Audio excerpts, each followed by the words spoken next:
septembre 2017, effectivement, les plus hautes autorités de notre pays, c'est-à-dire sur proposition de son Excellence Monsieur le Premier ministre, Monsieur le Président de la République a signé un décret qui fixe la nouvelle composition des membres du gouvernement. Et au terme donc de ce remaniement, l'ancien ministère de l'Équipement, Transport, Aviation Civile, chargé du désenclavement, a été scindé en deux. Donc il y a la partie équipement, travaux publics, entretien routier, est restée donc en ville, et le ministère des Transports et de l'Aviation Civile a repris donc ses anciennes robes en face de l'hôtel Ledger, toujours dans l'enceinte de l'ancien aérogare de Bangui-Ville. Donc, si vous voulez, nous revenons à la maison.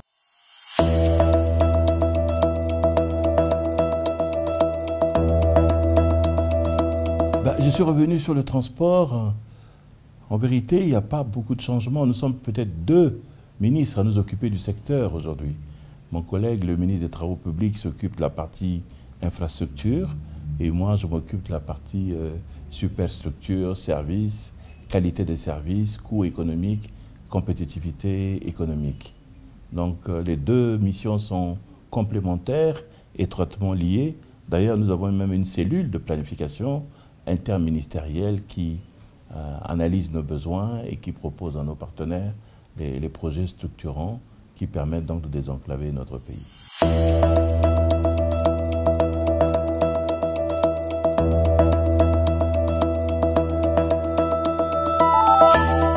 Nous avons besoin de communiquer d'abord parce que au niveau du ministère des Transports, nous recevons du public. Nous avons des guichets ici qui accueillent pour délivrer un certain nombre d'actes administratifs, notamment les permis de conduire, les certificats d'immatriculation des véhicules qu'on appelle les cartes grises.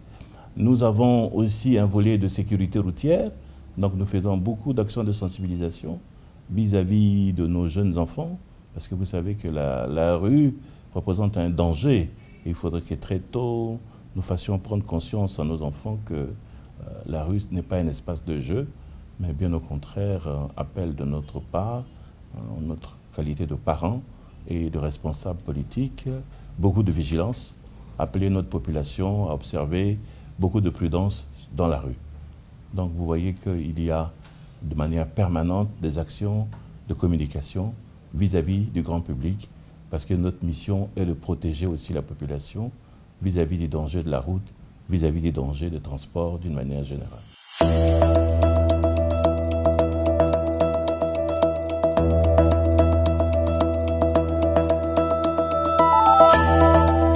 Alors, je ne suis pas homme clé, soyons modestes. J'apporte ma modeste contribution en ma qualité donc de ministre, membre de ce gouvernement, en charge du secteur des transports, de l'aviation civile. C'est peut-être le secteur qui est stratégique, compte tenu de la situation d'enclavement de notre pays. Donc vous voyez que nous, en tant que ministère en charge des transports, nous devons proposer des systèmes de transport à des coûts compétitifs, parce que nous apportons un support à l'économie.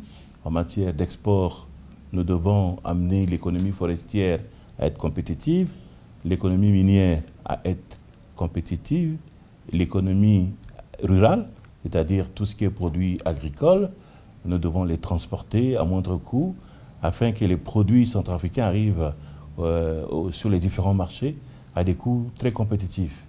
Donc nous apportons là un support d'une manière générale à l'économie centrafricaine. Bien entendu, nous permettons à nos compatriotes, à nos concitoyens de vaquer à leurs occupations quotidiennes en leur fournissant des services collectifs de transport urbain pour permettre à tout un chacun de vaquer à ses occupations, d'aller au travail, c'est la relation classique domicile-travail, d'aller à l'hôpital se soigner, d'aller à l'école et puis rendre visite à sa famille. Bref, nous organisons tout ce système de transport collectif afin donc de répondre aux attentes de nos concitoyens. Donc vu sous cet angle-là, effectivement, c'est une position charnière dans le dispositif gouvernemental.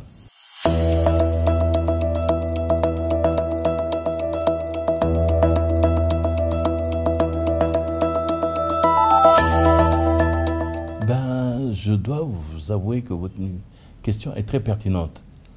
Très pertinente en ce sens qu'il faudrait aujourd'hui se réjouir qu'il y a une nouvelle prise de conscience entre les pays qui ont une façade maritime et nous, pays de l'Interland, c'est-à-dire les pays enclavés, mais adossés à ces pays qui ont une façade maritime, un port qui accueille nos marchandises à l'import et à l'export sous forme de transit. Il y a une nouvelle prise de conscience qui permet aujourd'hui de réfléchir ensemble sur des projets fortement intégrateurs, des projets structurants qui sont soutenus, Dieu merci, par nos partenaires techniques et financiers, notamment la Banque mondiale ou la banque Exim Bank chinoise, qui nous amène aujourd'hui à mettre sur la table des projets fortement intégrateurs autour desquels les 3 ou 4 pays concernés vont réfléchir ensemble, par exemple, pour allonger la durée de navigation sur le fleuve Ubangui. Il y a un projet structurant de cette nature qui sera financé par la Banque mondiale. Il y a à peine 4 semaines, nous avons reçu les principaux responsables du port de Douala et Kribi au Cameroun, ce qu'ils appellent dans leur dispositif là-bas port synthèse.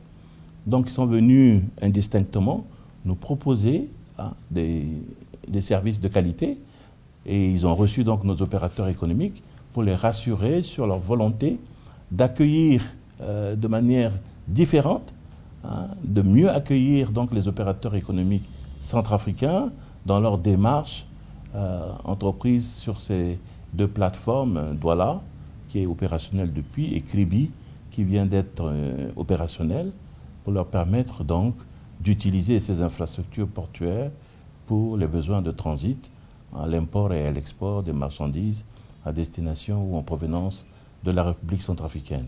Donc il faudrait se réjouir de cette prise de contact, de cette prise de conscience et surtout de cette volonté ferme, affichée et l'engagement pris par la partie camerounaise donc d'aider les opérateurs économiques centrafricains à mieux structurer leurs besoins de commerce international.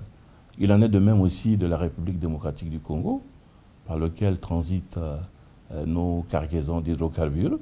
Il en est de même de la République du Congo avec le dispositif mis en place au niveau du port de Pointe-Noire. Vous savez, le port de Pointe-Noire est un port en eau profonde. Il y a 15 à 16 mètres de tirant d'eau. Il y a un grand terminal à conteneurs là-bas. Et le port de Pointe-Noire dispose vraiment de tous les atouts.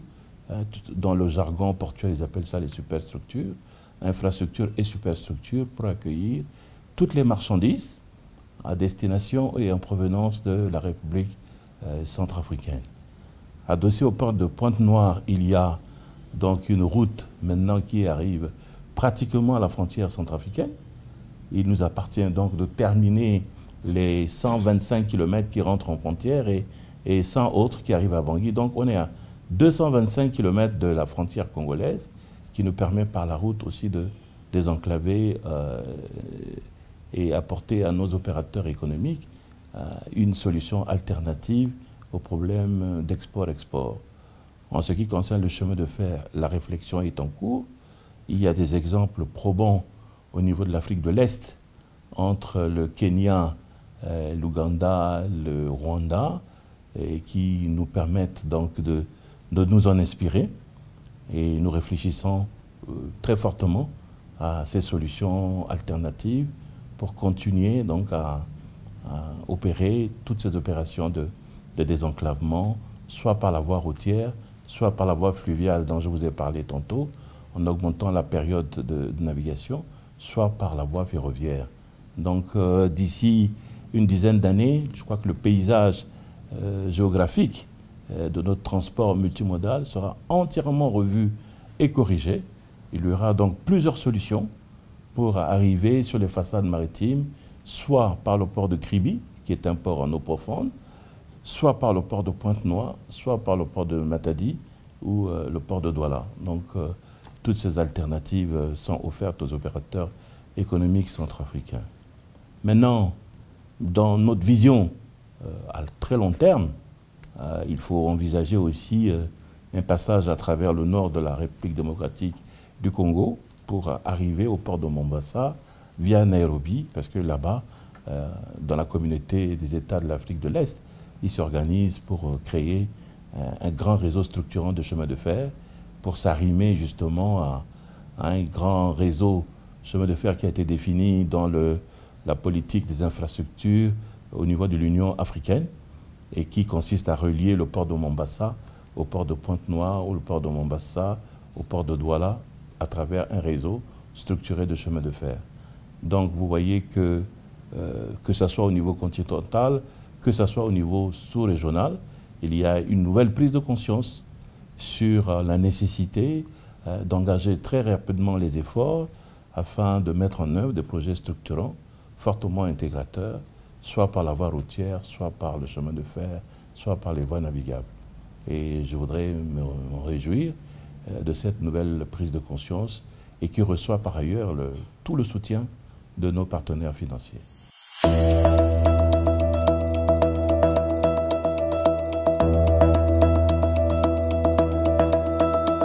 Alors, c'est un peu difficile, pas très, parce que les statistiques ne sont pas véritablement mises à jour. Il y a donc, au départ de Douala aujourd'hui, 3 convois hebdomadaires donc, qui arrivent de Douala, mais on a du mal à compter les convois qui quittent Bangui et qui vont sur Douala. Donc il y a un effort de collecte de données que l'Institut centrafricain des statistiques est en train donc de mettre en place afin d'avoir une idée exhaustive de nos volumes d'import-export, parce que c'est cela qui permet de mieux fiscaliser les marchandises. Vous savez que nous sommes un pays essentiellement fiscal, la fiscalité de porte, c'est-à-dire les droits de douane, c'est les droits indirects et qui permettent de mieux faire asseoir ces calculs-là sur des marchandises à forte valeur et à valeur réelle et qui permettent donc de soutenir notre volonté d'améliorer les recettes de l'État. Donc nous avons tout intérêt à mieux collecter ces chiffres, à mieux les traiter, à mieux les analyser, afin de les croiser à d'autres volumes qui sont traités strictement au niveau des douanes, c'est-à-dire comparer les tonnages qui sont comptés en statistiques par rapport aux rentrées fiscalo-douanières pour voir s'il n'y a pas trop de distorsion entre les deux. Donc c'est un travail qui est en cours et si vous le permettez, donc, lors de notre prochaine rencontre, je mettrai donc tous ces chiffres-là à votre disposition. Mais c'est un travail qui est très recommandé par nos partenaires techniques et financiers qui voudraient savoir exactement quelles sont les marchandises qui sont régulièrement enregistrées. Parce qu'il y a, comme vous pouvez vous en rendre compte, il y a aussi beaucoup de marchandises qui rentrent en fraude, notamment au niveau du commerce transfrontalier.